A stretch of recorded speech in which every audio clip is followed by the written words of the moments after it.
Hello friend, today we will discuss hypertension. What is hypertension? Hypertension is defined persistent rise of blood pressure above normal range. What is the range?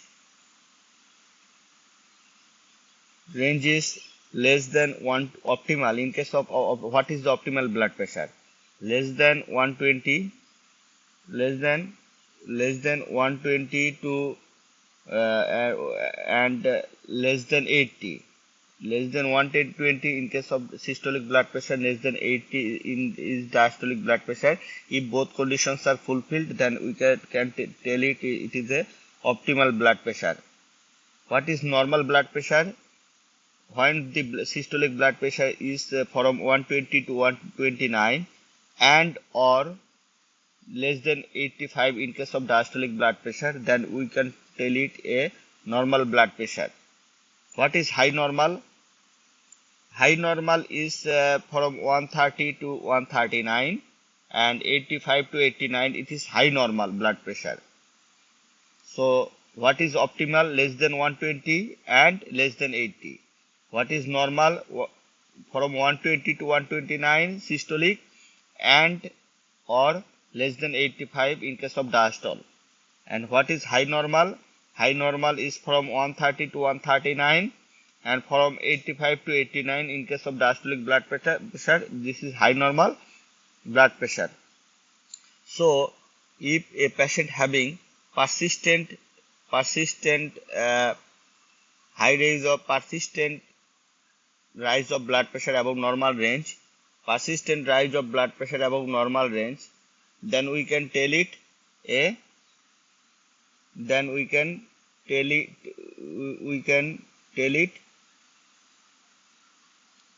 hypertension.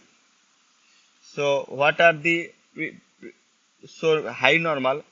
In case of we know we should have a maintain a optimal blood pressure less than 120 and less than 80.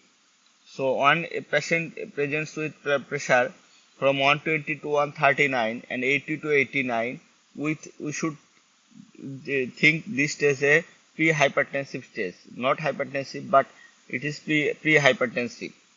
And when it goes above 140 or above 90, then less than 159 and less than 99, then we can tell it stage 1 hypertension.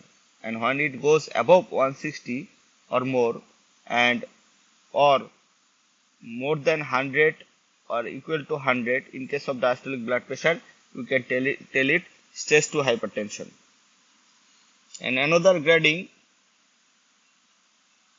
for the systolic hypertension and diastolic hypertension. So there may be isolated systolic hypertension if a patient having normal diastolic blood pressure less than 90, but he has this high systolic blood pressure more than 140, then we can tell it grade 1 isolated systolic hypertension. And when it is more than 160, then we can tell it isolated systolic hypertension grade 2. So another thing at that if hypertension, the systolic and diastolic both pressures are raised, then we can tell it hypertension grade 1, grade 2 and grade 3. For grade 1, 140 to 159 and or 90 to 99. For grade 2, 160 to 179 and or 100 to 109. And when it goes above greater than 180 and greater than 110 in case of diastolic blood pressure, then we can tell it severe hypertension or grade 3 hypertension. So this is how we can classify blood pressure and hypertension. So again we are repeating, the optimal blood pressure should be less than 120 and less than 80. The pre-hypertensive or normal pre-hypertensive stage is from 120 to 139, from 80 to 89. Stage 1 hypertension 140 to 159, 90 to 99. Stage 2 hypertension more than 160, more than 100. Optimal blood pressure less than 120 and less than 80. Normal blood pressure from 120 to 129 and less than 85. High normal blood pressure from 130 to 139, from 85 to 89. It is high normal blood pressure. Sometimes it is called pre-hypertensive stage. And grade of the hypertension, for grade 1 hypertension from 140 to 159 plus minus 90 to 99. For grade 2 hypertension 160 to 179 plus minus 100 to 109. Grade 3 hypertension more than 180 or plus minus more than 110 for in case of diastole. Isolated systolic hypertension, the diastolic blood pressure is normal, this is normal, but systolic blood pressure is high. When it goes from 140 to 159, this should be 159, then it is grade 1 isolated systolic hypertension.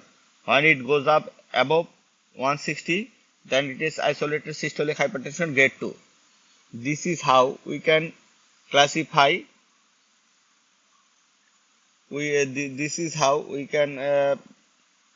classify blood pressure and hypertension. So hypertension must be persistent.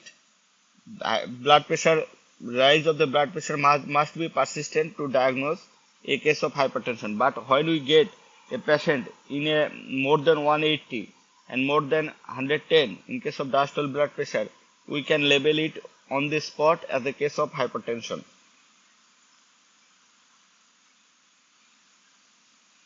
So what are the things we should remember to diagnose a patient of hypertension? That a single reading is not sufficient. At least 3 readings in different times should be taken to label as a hypertensive case. BP should be measured at least 5 minutes after patient has taken rest comfortably in sitting or supine position. BP should be measured at least 30 minutes after smoking or caffeine consumption. So this is we should remember these 3 criteria to label someone as a hypertensive patient. So he must take 30-minute abstinence from smoking or caffeine intake. He must take 5-minute rest, and he should be comfortable in sitting or supine position. And blood pressure should be taken in both hands. Blood pressure should be taken in both hands, and the upper reading should be taken as blood pressure, and at least 3 readings should be taken in 3 settings, and that is very important. What is white coat hypertension? White coat hypertension, sometimes patient blood pressure is normal, but when a physician takes blood pressure to some people, he is found hypertensive. This is sometimes it is due to anxiety of the patient when about blood pressure. So this is called white coat hypertension. So 20% patient may have white coat hypertension. So we should be very careful before diagnosis of hypertension. What is hypertensive encephalopathy? It is characterized by very high blood pressure with neurological abnormalities such as severe headache, loss of consciousness, convulsion, paresthesia, transient disturbance of speech or vision, retinopathy. So when a patient is found to have very high blood pressure, more than 180, systolic, more than 110 diastolic, with some neurological abnormalities like headache, severe headache, loss of consciousness, convulsion, paresthesia, transient disturbance of speech or vision, or retinopathy, we can tell it a hypertensive encephalopathy. What is hypertensive emergency or urgency? So hypertensive crisis and hypertensive crisis or hypertensive emergency.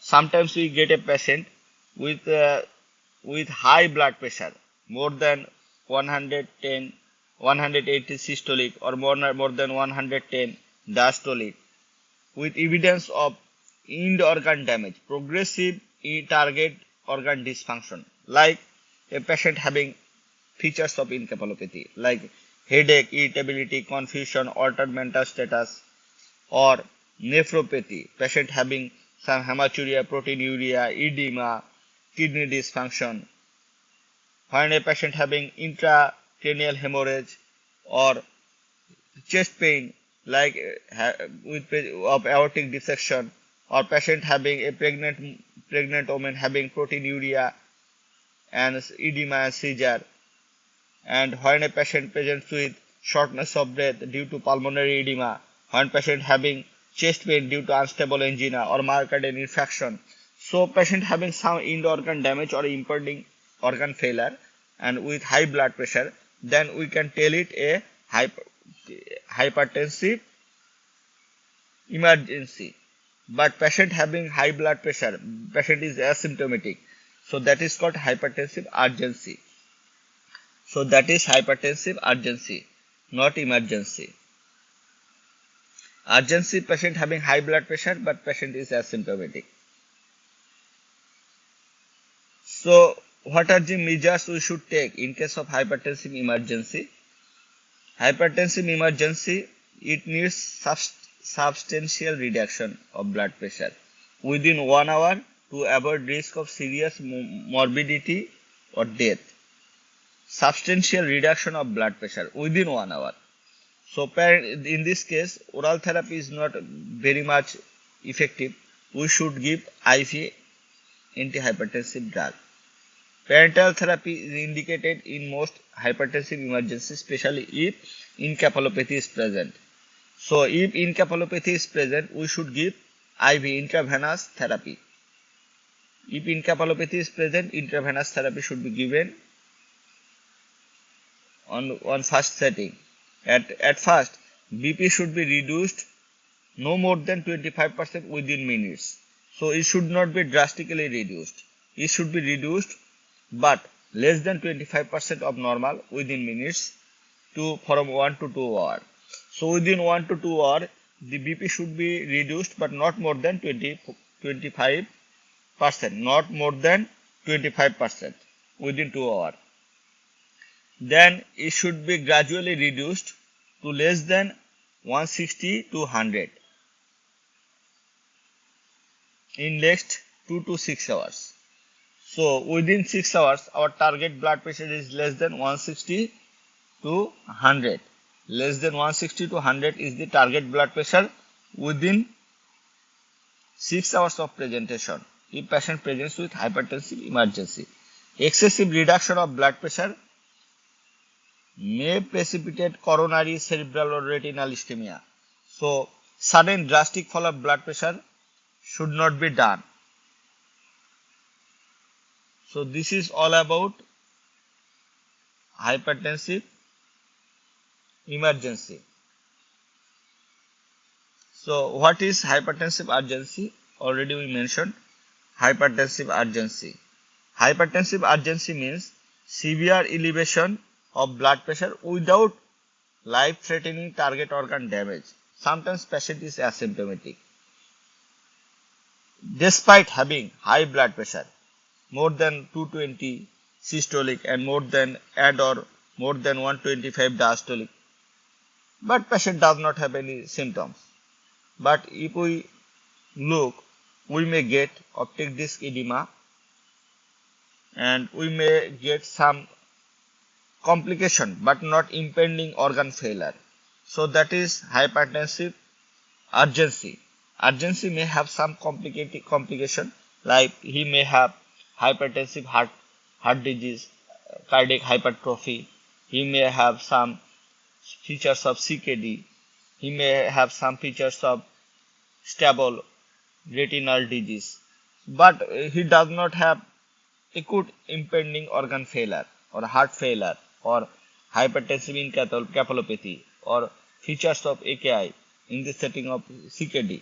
So patient does not have impending organ failure in case of hypertensive urgency. So what are the causes of hypertension? Causes of hypertension.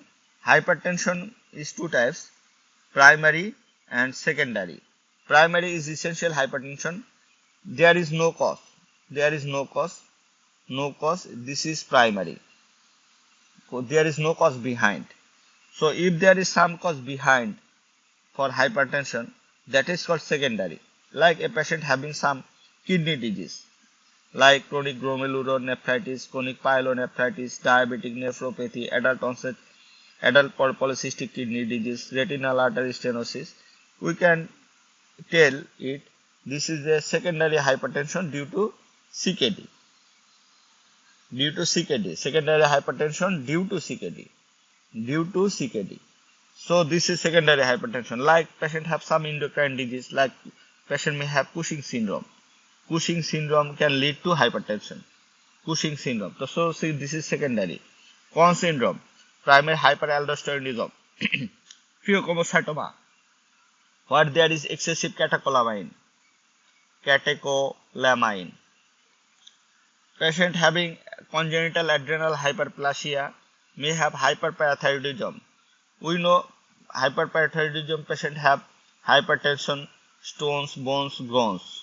Stones, bones, there is osteolytic lesion and groans. Patient have a pain in the body and psychotic moans.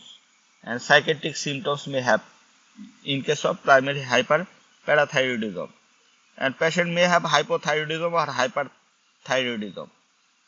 So thyroid hormone can lead to hypertension. Usually, hyperthyroidism having systolic hypertension and hypothyroidism having diastolic hypertension. And acromegaly, growth hormone can lead to hypertension. So this is endocrine causes of hypertension. All are secondary hypertension.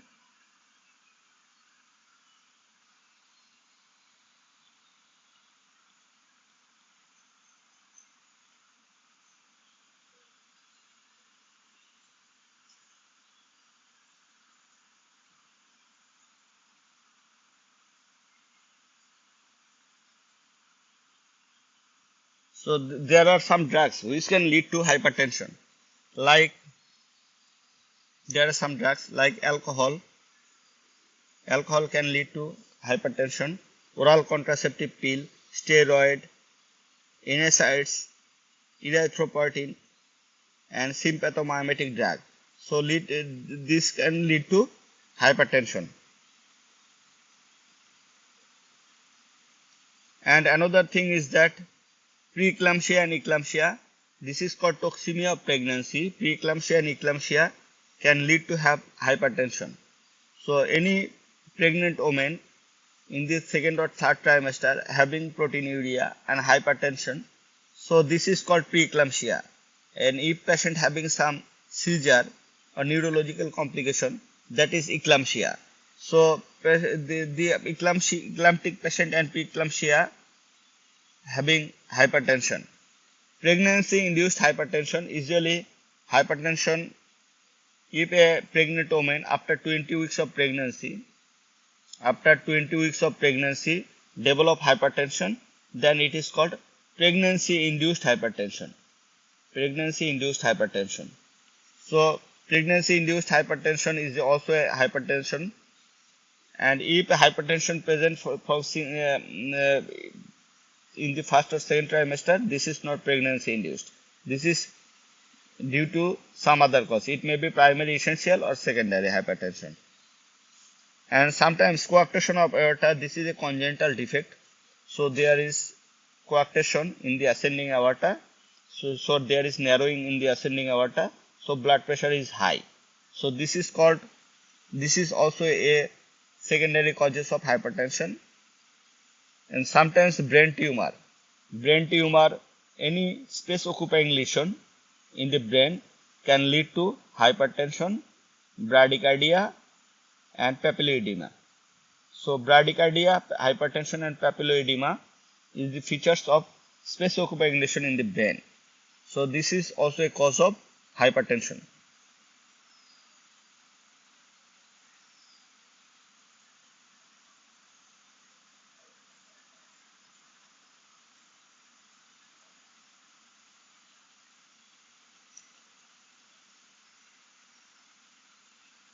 So what are the complications of hypertension? Complications of hypertension. So complications of hypertension, it is the damage of the end organ is the complication of the hypertension.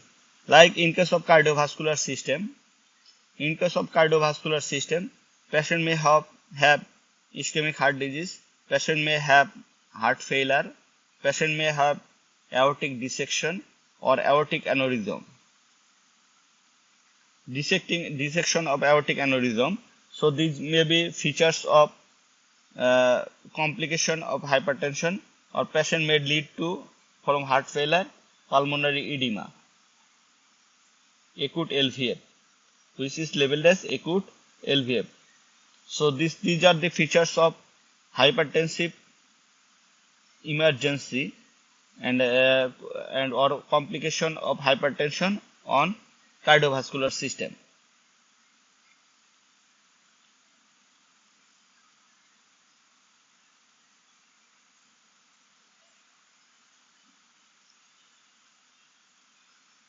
In case of kidney, the patient may have acute kidney injury, then renal failure. Patient may need to undergo dialysis even if the hypertension is not treated in time.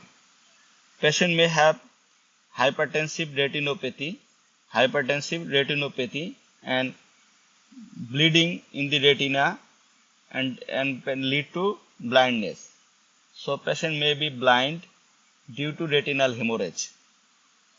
In case of central nervous system, patient may have intracranial hemorrhage, sometimes infarction, subarachnoid hemorrhage, and hypertensive encephalopathy. So these are the features on nervous system due to raised blood pressure.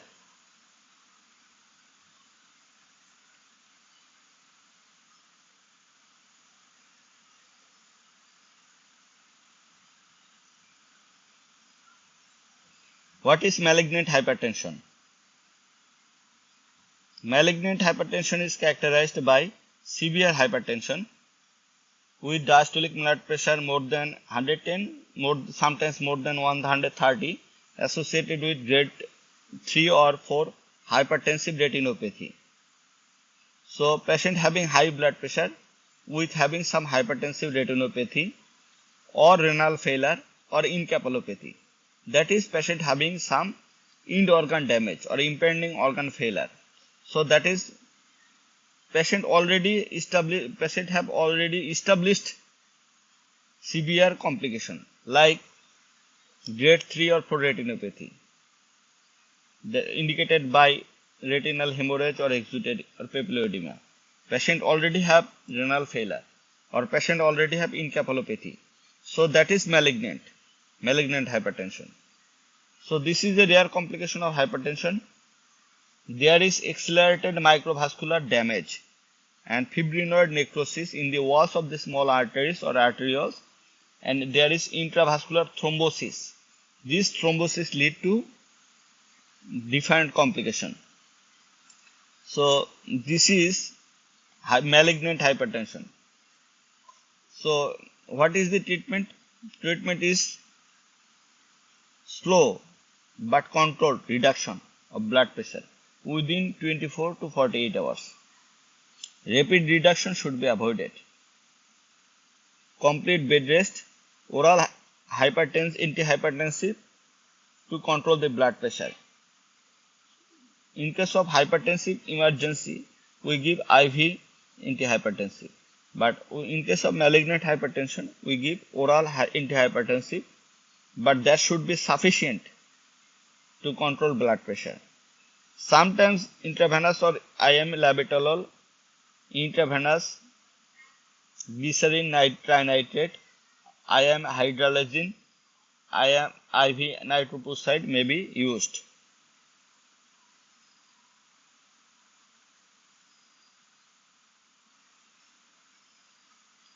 So what is refractory hypertension? Refractory hypertension, no response of antihypertensive drug to control blood pressure. So this is called refractory hypertension. So what are the causes of refractory hypertension? Refractory hypertension may be due to poor compliance. Patient does not take medicine properly. So that is the cause of refractory hypertension. So poor compliance is the most common cause. Then inadequate therapy. Sometimes there is some secondary causes behind hypertension, and we are not treating that, then that can lead to refractory hypertension. So secondary cause must be excluded, or must be ruled out, or must be labeled and treat it properly. Otherwise the hypertension will not be controlled. So in case of secondary hypertension, we must treat the primary cause first to control blood pressure.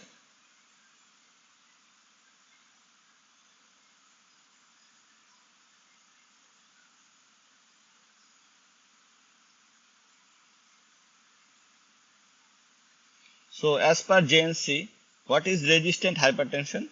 Resistant hypertension is the failure to reach blood pressure control who are adherent to full doses of drug, at least 3 drugs, including a diuretic. So when we tried 3 drugs, including a diuretic, to control blood pressure in optimal dose and duration, but we failed to control the blood pressure, then we can tell it a resistant hypertension. So when we can tell it a resistant hypertension, patient having lifestyle modification, patient having optimization of the drug, 3 antihypertensive, including a diuretic, in proper dose and duration, but we fail to control the blood pressure, then we can tell it a resistant hypertension.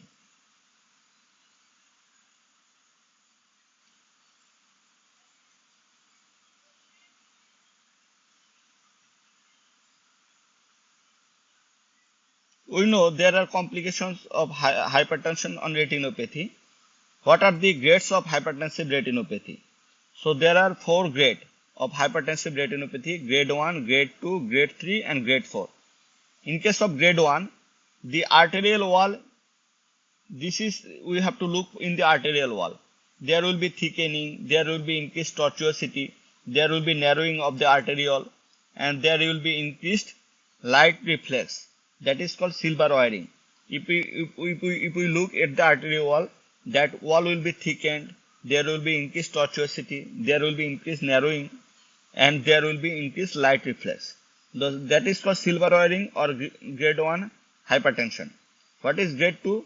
Along with grade 1, if there is arteriovenous nipping, and when we see the arteriole compressed the venule, and it is very much oil marked, then that is called arteriovenous nipping, and reduction of arterial caliber compression to vein.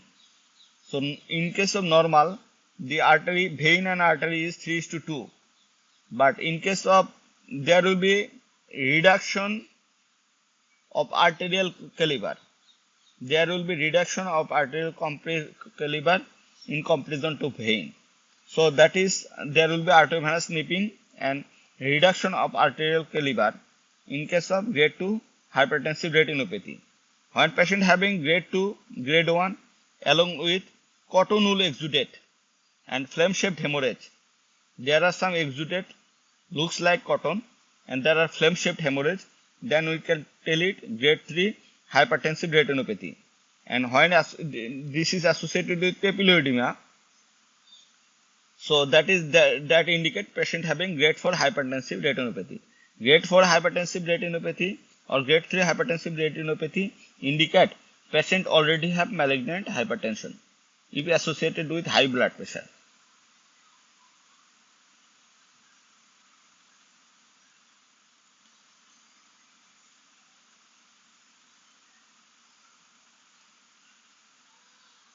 So what are the history we should take in a patient of hypertension?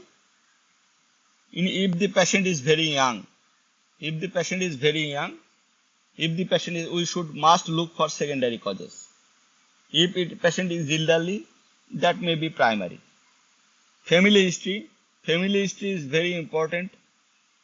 but we must look for hypertension, dyslipidemia, diabetes mellitus, obesity. So and family, positive family history, old age.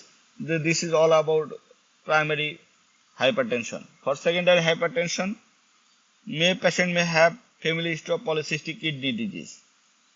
So polycystic kidney disease runs genetically.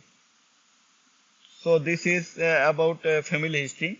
We must get previous medical history, like patient may have previous history of kidney disease like hematuria, UTI, renal trauma, pain, pyelonephritis. Patient may have toxemia of pregnancy in case of female. Patient may have long history of drug like NSI, steroid, oral contraceptive pill. Patient may have a history of smoking.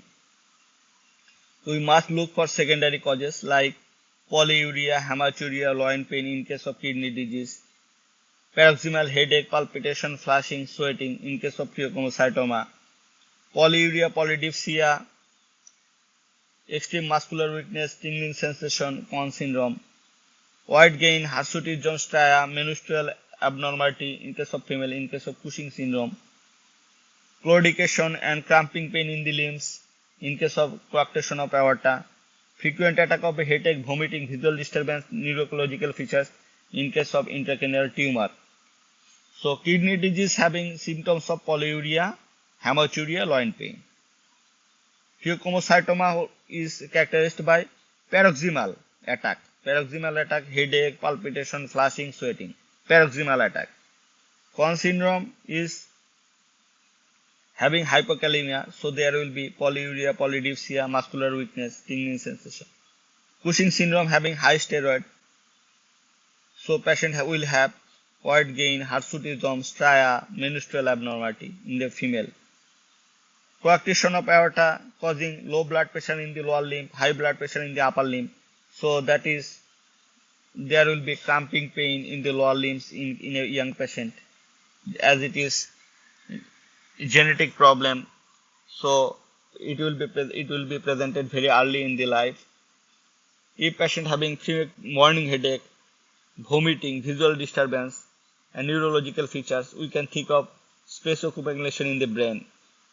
So we must look for these secondary causes to label a patient of hypertension.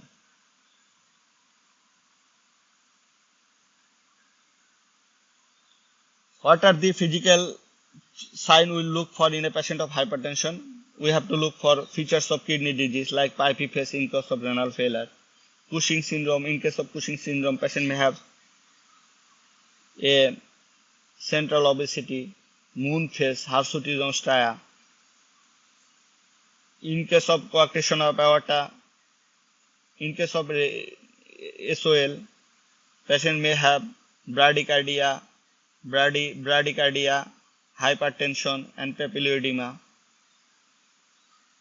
In case of coarctation of aorta, there is radiofemoral delay and feeble and weak pulse and blood pressure in case of lower limb. And in case of CKD, patient may have anemia. In case of CKD, patient may have edema. If there is apex is heaving and shifted, we may think of left ventricular hypertrophy. If there is murmur in the heart, ejection systolic murmur, then we can think aortic stenosis or coarctation of aorta. If patient having palpable lump in both loin, patient may have renal mass in polycystic kidney disease. It may have renal bruit, that is renal artery stenosis, renal bruit in renal artery stenosis. Fundoscopy to look the complication of retinal damage in case of hypertensive patient.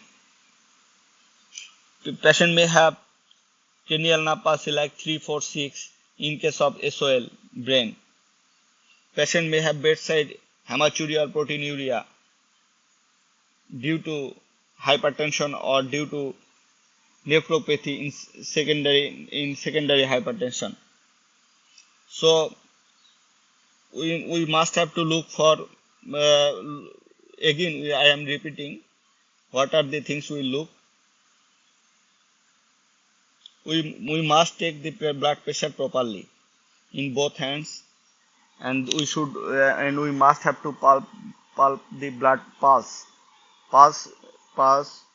that may indicate like bradycardia indicate SOL. uh, Low volume slow rising pulse indicate aortic stenosis. Bounding high volume pulse may indicate some valvular heart disease like aortic regurgitation, mitral regurgitation. High blood pressure in the upper limb, low blood pressure in the lower limb.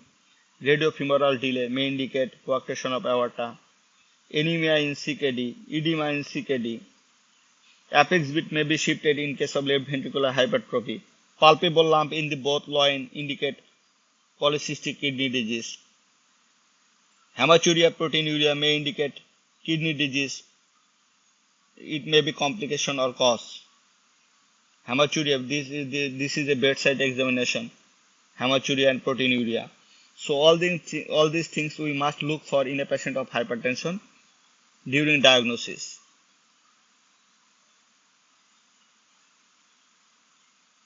So what are the drugs to treat hypertension? So drug is firstly is the lifestyle modification. Like we should take regular exercise, we should avoid sedentary lifestyle, we should have adequate sleep, we should avoid salts, we should take plenty of water and fruits. So there is lifestyle should be changed.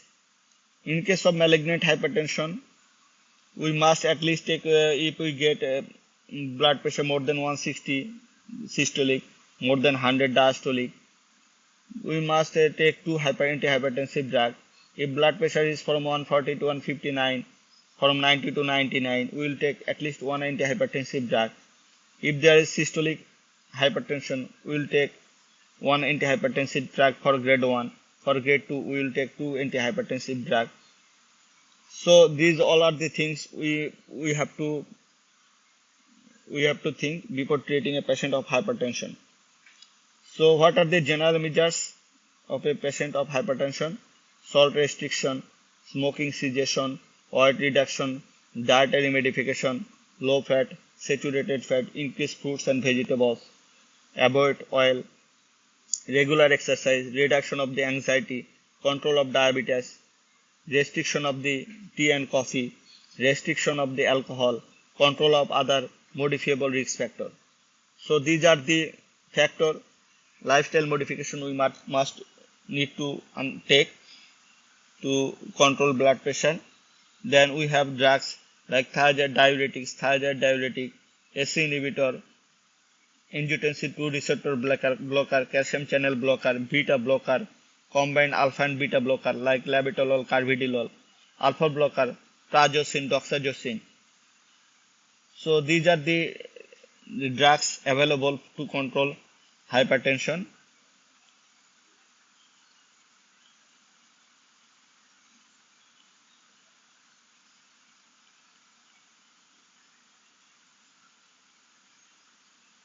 There is new drug, renin inhibitor, elastarian. For pregnancy, methyl dopa is a drug of choice. So what are the special conditions we should think before giving medicine? Like for bronchial asthma, we should not give, we can give diuretics, calcium channel blocker, angiotensin 2 receptor blocker, ACE inhibitor, but we should avoid beta blocker. Beta blocker should not be given in a patient of bronchial asthma. In case of the patient having chronic kidney disease, if patient having CKD, we can, and with proteinuria, we can give ACE inhibitor, angiotensin 2 receptor blocker, calcium channel blocker, or loop diuretics. But in case of AKI, we should not give any ACE inhibitor and angiotensin 2 receptor blocker. We should not give ARB and ACE inhibitor in case of AKI. So in case of CKD, we can give this, but in case of AKI, we should not give ACE inhibitor or angiotensin 2 receptor blocker. In case of hypertension, we should not give ACE inhibitor or angiotensin II receptor blocker. We can give here methyl dopa, labetalol, calcium channel blocker. So ACE inhibitor is contraindicated. Diuretics should not be given. ACE inhibitor and diuretics should not be given in a patient with pregnancy. And in case of diabetes, we can give ACE inhibitor, ARB, calcium channel blocker. We should not give thiazide diuretics. It increases blood glucose. We should avoid beta blocker. Who is taking insulin? We should not give beta blocker. Who is diabetic should not give thiazide diuretics.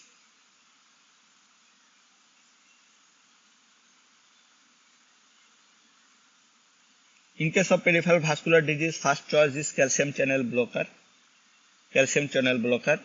Alpha blocker may be given. We should avoid beta blocker, ACE inhibitor. ACE inhibitor should be given carefully after excluding renal artery stenosis. So renal artery stenosis, in case of renal artery stenosis, we should not give ACE inhibitor. So ACE inhibitor should not be given in a patient of pregnancy. ACE inhibitor should not be given in a patient of renal artery stenosis. So these two things we must remember in case of pregnancy and in case of AKI. In case of AKI, in case of renal artery stenosis, in case of pregnancy, we should not give ACE inhibitor.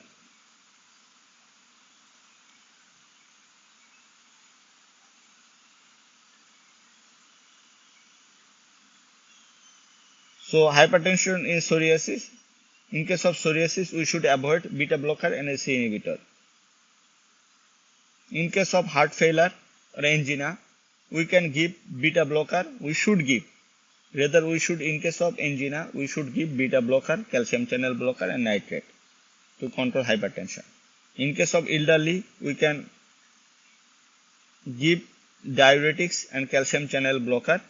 Calcium channel blocker is very good for isolated systolic hypertension, and we can give thiazide diuretics and calcium channel blocker, but we should avoid in case of coexistent diabetes with gout.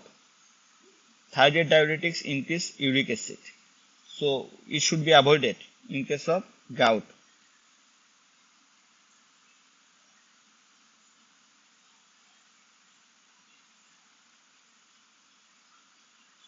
So what are the treatment in pregnancy? Methyl dopa, labetalol, calcium channel blocker. Sometimes hydralazine, termination of pregnancy, and Maxalf, magnesium sulfate. Magnesium sulfate can control blood pressure.